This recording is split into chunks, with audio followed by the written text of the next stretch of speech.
Hello friends, स्वागत है आपका जेके स्टडी आईक्यू में। आज हम पढ़ाने वाले पॉलिटी और आज का टॉपिक है उद्देशिका। ये मोस्ट इम्पॉर्टेंट टॉपिक है। इस टॉपिक से बहुत सारा सवाल पूछा जाता है सारे एग्ज़ाम में, कोई भी एग्ज़ाम हो।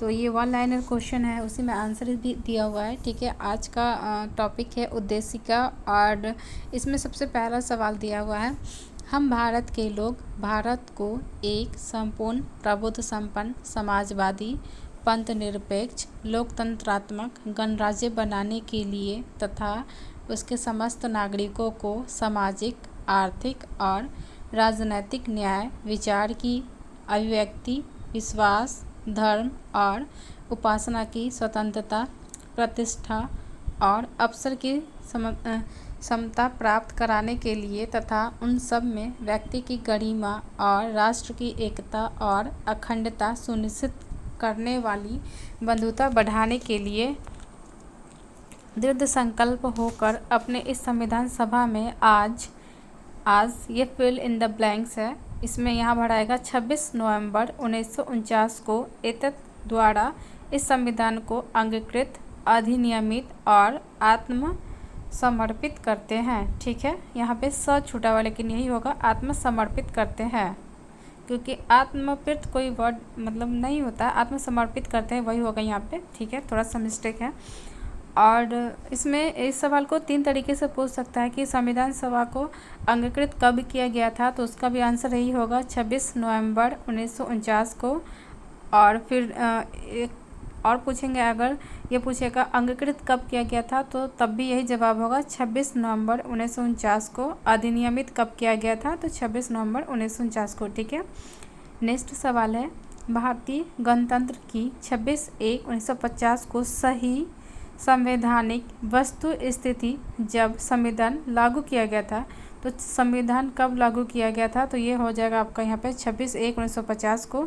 तो यहाँ पे इसका आंसर पूछ रहा है कि कब लागू किया गया था, वो कब था स्थिति, तो हो जाएगा संपूर्ण प्रभुत्व संपन्न लोकतंत्रात्मक गणराज्य। ठीक है, ये हो जाएगा इसका आंसर।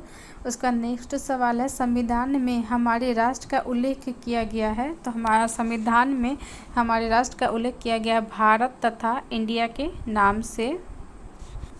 नेक्स्ट सवाल है, भारतीय संविधान की प्रस्तावना के संबंध में शब्दों का सही क्रम क्या है, तो ये हो जाएगा सार्वभौमिक, समाजवादी, पंथनिरपेक्ष, प्रजातांत्रिक।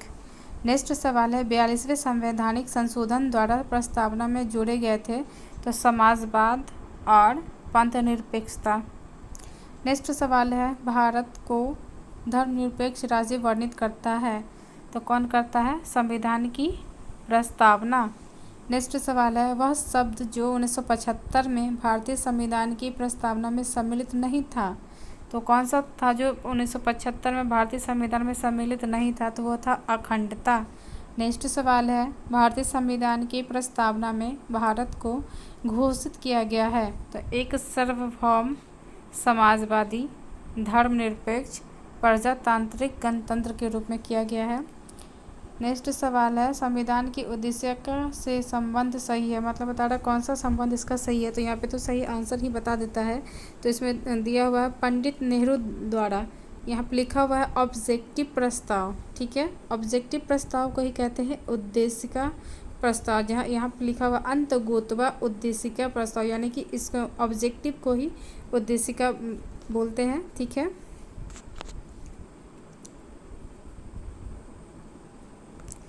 उसके बाद है दूसरा पॉइंट है, इसकी प्रकृति न्याय योग्य नहीं है। तीसरा पॉइंट है, संविधान के विशिष्ट प्रावधानों को यह रद्द नहीं कर सकता है। ठीक है, नेक्स्ट सवाल है, भारतीय संविधान की उद्देशिका में संशोधन किया गया है, तो 42वें संविधान में संशोधन किया गया है। उसके बाद यहाँ पे है,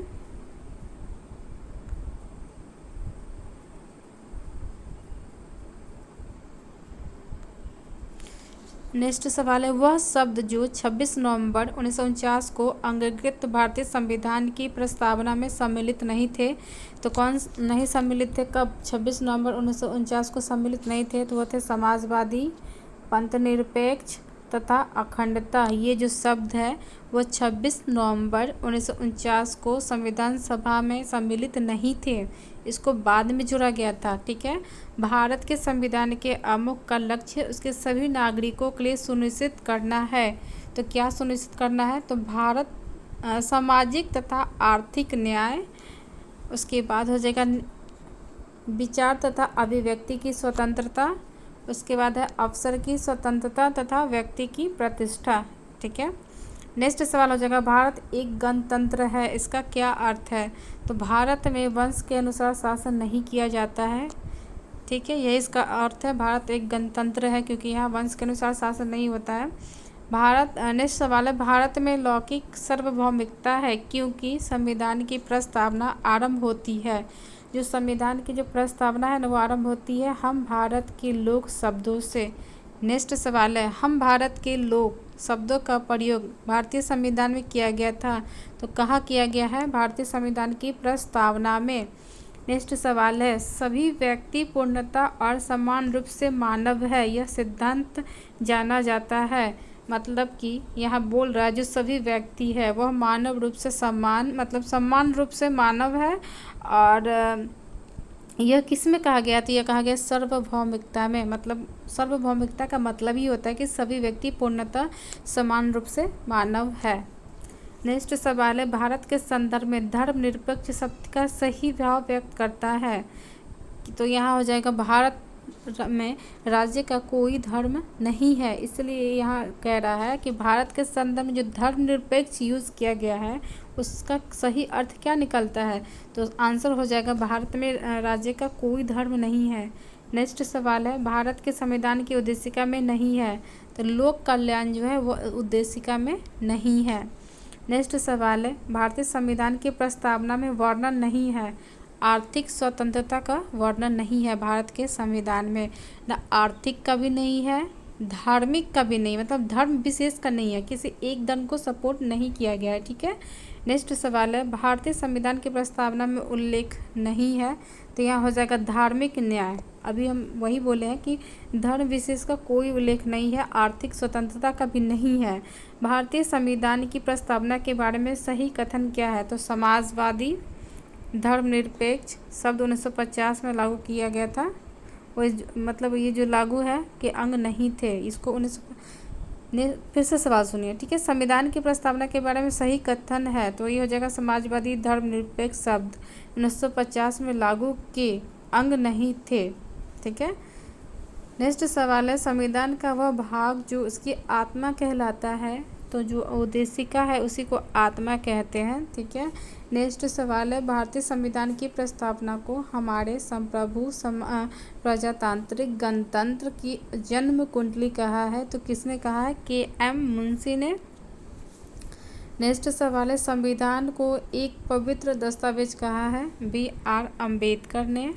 नेक्स्ट सवाल है उच्चतम न्यायालय ने धारणा प्रस्तुत की कि उद्देशिका संविधान का भाग है, किसमें किया गया था? बम्बई बनाम यूनियन ऑफ इंडिया बाद में।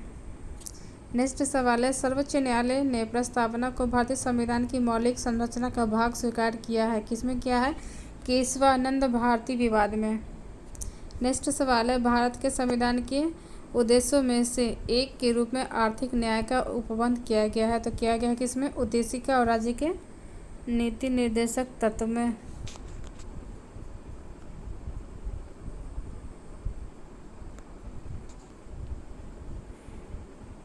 नेक्स्ट सवाल है भारतीय संविधान की प्रस्तावना में जिन आदर्शों एवं उद्देश्यों की रूपरेखा दी गई है उनकी व्याख्या की गई है मूल अधिकार, राज्य के नीति निर्देशक सिद्धांत एवं मौलिक कर्तव्यों के अध्याय में। नेक्स्ट सवाल है भारतीय संविधान के उद्देश्यों को प्रतिबिंबित करता है, तो कौन करता है? संविधान की प्रस्तावना। नेक्स्ट सवाल और आखिरी सवाल है इस टॉपिक का, भारत के संविधान की उद्देशिका में व्यवस्था की गई है 3 प्रकार के न्याय की। ये जो सवाल है ना वो SCERT बुक का सवाल है, वहाँ अच्छे से दिया हुआ है कितने प्रकार की स्वतंत्रता है, कितने प्रकार के धर्म का बात किया गया है, वो सब वहाँ पे बहुत अच्छे से बताया हुआ। ये हमें लगता है कि SCERT का जो बुक है उसमें अच्छे से दिया हुआ है। तो SCERT हो या फिर NCERT हो, उस बुक को अच्छे से पढ़ना चाहिए, तभी वन लाइनर समझ में आता है। ठीक है, आज के लिए इतना ही। नेक्स्ट क्लास में हम लोग पढ़ेंगे शासन प्रणाली। Thank you class.